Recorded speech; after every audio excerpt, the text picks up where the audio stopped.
let's go. Hallo. Stellen wir die erstmal ein bisschen weg.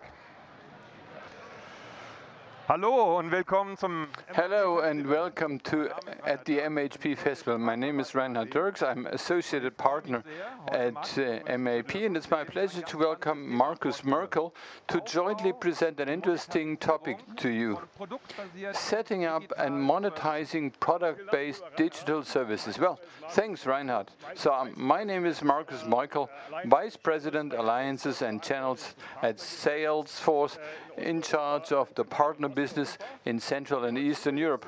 And I'm happy to be here today. What a fantastic event. And I remember exactly when you approached me on this topic, product-based digital service. I mean, I was glad to hear that because, you know, I've been at Salesforce for about 2 years. I headed the global industry consulting team, and for a few months ago, I took over responsibility for the partner business. Before that, I worked at a major strategic consulting company for many years. I set up the IoT practice and also the architectural practice platform. And that is exactly what we are today talking about. That's why I'm so excited about this opportunity to be able to talk to you about our joint solution. Now let me ask you, IO2, I remember when that was set up and when it came up, and it was a bit of a major hype. And over the years, that topic has matured. Now, what do you think is still the hype, and what are the buzzwords, and what is the potential? That's what we want to discuss. And what's the Salesforce Customer Data Platform? What role does it play? Well, during the next 15 minutes, we want to provide reasonable answers to that. In the first part, we look at the underlying concept of the topic, and in the second part, then, we will present specific project experience which we collected last year in a major project. Well, to an increasing extent, products leave a digital footprint in the market. Now, dear Rainer, what if we were to connect a digital 360 degrees customer view with a digital 360-degree product view? Now, what would happen? What do you think? Well, that is the question that we also asked ourselves at MHP. And while we think that we would thus be able to significantly enhance the customer's ecosystem, and thus we will be able to much better understand the customer needs. Now, let's have a look at the typical 360 degrees customer's perspective in order to gather further insights. In the status quo, as you see, with the help of Salesforce, we've got a fairly good picture of the customer view. We can measure customer activities and also customer loyalty, but there are lots of unused data from the product world which are also used only sparsely. Product use data, product life cycle data, current usage of the data. Now, that is something which is very often very much ignored or neglected in this overall view. Now, if we now take the 360-degree customer view, and if we enhance it by a 360 degrees product view, and if we combine these two views by relationships, then we have a focus on both views and are able to use both data households. And this allows us to use products to provide an impetus for proactive customer offerings. Well, proactive customer offerings sounds good to me, and especially when it comes to mobility or automotive, there's a use case that comes to my mind which we're all interested in. That's the service interval. Now, if the product creates a trigger, which could be the vehicle, for example, and the car creates a trigger by saying, well, I need to have my service interval. Now, what do we do on the platform? We send an automated email to the customer, if we had the solution. So we send that customer an automated email with a proposed appointment or several options for an appointment, just like the customer has specified. Never on Monday, never on Friday. And by a single click on the email, the customer customer can contact their service partner, and let's say if I've been a premium customer at that company for a long time, and then I would expect that they offer me a free pickup and return service, which is already included in the email again. But if I'm not part of that customer group, it might still be offered to me, but I would have to pay a certain fee for it. And all of this can be triggered automatically by the platform. And if I don't come up to the workshop manager, he says, "You want a rental car? Well, there's only that small one back there." No, my expectation as a premium customer is that I get offered a rental car which is exactly in line with my current life situation, or maybe which might be the car I might want to buy in 8 to 12 months, because I will have to purchase a new one in a year anyway, and that's exactly the car that is made available to me while my own car is being serviced. Now, that's something I would expect. Which other use cases come to your mind? Well, I've got two more. But well, you're quite right. Service intervals, that's what we've had for 20 or 30 years. It's always quite boring. You make a phone call, you make an appointment, but your suggestion, your solution is, I receive an email with a proposed appointment. I also already receive an offered rental car, and thus an entirely new momentum can be created in traditional processes. Another example from the leasing business. Now, a vehicle in a leasing pool has got a very high market value. That might be because the customer set up a very high quality equipment range for the vehicle, a strong engine, the right color. And now this high market value, which is significantly above the current residual value, well, the owner would like to capitalize this, and he now sees that there's still a residual term on the contract. So the dealer sends an email to the customer offering him a cancellation of the contract with a follow-up contract. Now the customer is happy, agrees, and the leasing company can now generate the profits from this additional profit and offer a good solution to the customer. So that's a win-win situation. And the third example is in the corporation business. Imagine the following. You're going on a long distance on the highway or on a rural section, and the charging management system on the car tells you that after 90 kilometers you should get to a charging station to reach your final destination. Now, your navigation system also shows you a symbol which is a coffee cup with a charging flash in 30 kilometers. So you know exactly what this means. A charging station with your preferred charging power, 150 or 300 kilowatts, plus on top the offer of having a coffee and a snack there. So you're happy about that, and you then just cover the next 30 kilometers, and then you exit the highway to approach that charging station.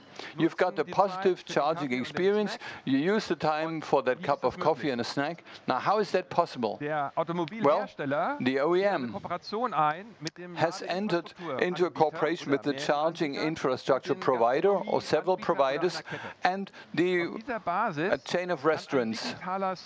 And on that basis, a digital service can be created, which the OEM makes available to customers on their portal. You, as a customer, subscribe to that service, you specify your charging preferences, and as soon as you activate the service, the symbols, namely the cup of coffee with the flash, are displayed on your navigation system. That's a win-win situation. The customer is happy about the charging experience, and the cooperation partners are able to increase their turnover. Well, and there are so many interactive promotion options, for example, on a specific weekday, and if you make use of that offer, then you will receive even the coffee for free. And here marketing can come up with creative ideas for the benefit of everybody. So if you've got that triangle between the OEM, the charging station operator, and a restaurant, well, there are lots of options, and it's up to us to create this journey in a most efficient manner for everybody's benefit. Now, in part 2, let's talk about specific project experiences. Yes, well, MAP has created a platform together with a well-known OEM which combines the customer and the product view in just this manner. The platform is based upon the Salesforce CDP, and that is exactly the basis for this proactive marketing approach. And in this context, that was the first implementation of the CDP in Europe and in Germany.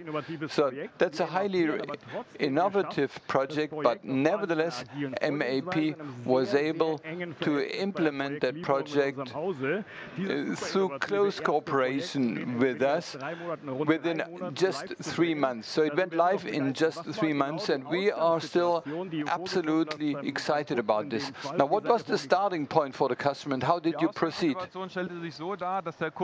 Well, initially, the customer had noticed that to an increasing extent, they had vehicles in their sales portfolio with a connectivity function, and which was also used by the owners. And then the OEM also realized that all of these data buckets were not connected at all, which means evaluation was only done per domain or per silo or per bucket, and there was no customer ecosystem that was built on that basis. Our objective was to bring all of this know-how and all of these data together and make them available within a comprehensive ecosystem. So we've got the telecommunications data, we've got the charging data from the charging providers, we've got portal data, we've got service data, and also product data about the vehicle, and all of this was uploaded into the CDP. Now, up to that point, it's a typical data warehouse or data lake approach. Now, these raw data, actually, for me, these are raw diamonds, and we turned them into shining jewels with the help of the CDP. With the help of the CDP, processes, profile unification, the definition of the relationship between customer and vehicle, and with the data insights, we then derived respective attributes or also computed new attributes. So that's one part of it, but what was most critical for the success of the project was to integrate this with the marketing processes. CDP carries out the segmentation, and segmentation is the input for the campaign in the marketing cloud. So the marketing cloud has transparent access to the segmentation of the CDP. And with fairly little effort, we were able to connect the marketing cloud to the manufacturer infrastructure unit in order to reach the onboard units. And now, through a campaign in the marketing cloud, it was able to transmit information directly to the car. One car or several ones. And with that, we created a use case for the manufacturer, because the manufacturer wanted to convert unnamed customers into named ones. Unnamed customers are customers who have activated services in their car, but who have just entered an anonymous code or just a zip code. Named customers now use further services in the portal. They go through a login process and generate an account. And whenever a customer, an unnamed customer, activates the services in the vehicle, we send out a campaign mail immediately informing the customer that there are further services on the portal available. And indeed, our reporting showed that the conversion rate was significantly higher than with similar customers who were not part of that email campaign. So, all right. Am nächsten Punkt, ich würde sagen, auch zeitlich Würden wir ein bisschen kürzen? I think we should try to be a bit shorter to make sure that we stay in our time slot. So let's have a look at the takeaways and wrap up our talk. Well, absolutely. Now with Salesforce Customer Data Platform verbaut zusammen. We use the Salesforce Customer Data Cloud together with Salesforce Marketing. The automotive manufacturer was able to significantly enhance their offering and better serve their customers. Now, what's fantastic in this connection has been the excellent cooperation between you as MHP and our professional service organization as Salesforce, because this is the only way to make innovation happen in such a short time with such a smooth and proper project results. So we couldn't be more proud about this fantastic collaboration, and we're looking forward to further innovative projects like this. And this is absolutely interesting for any OEM in the automotive industry. But dear Rainer, so we talked a lot about automotive and your core mobility business, but well, going beyond that, that solution architecture, CDP and based upon the marketing cloud, can this also be applied in a cross-domain fashion? What is the further potential? Well, that solution can also be applied across other industries. The key aspect is that in industries, certain products are used which leave a digital footprint. That means IoT-based products. These could be household appliance manufacturers, or could also be in the area of mobility or energy. So against this background, yes, this is a very wide range where this can be applied. Dear Markus, thanks a lot for having joined us here at the MHP Festival to discuss this topic here together with me. I hope that you all will enjoy the remaining part of the MHP Festival, and on behalf of myself and my colleague, I'd like to thank you for your attention. Thanks a lot. What a fantastic project, and thanks to all of you. Bye-bye.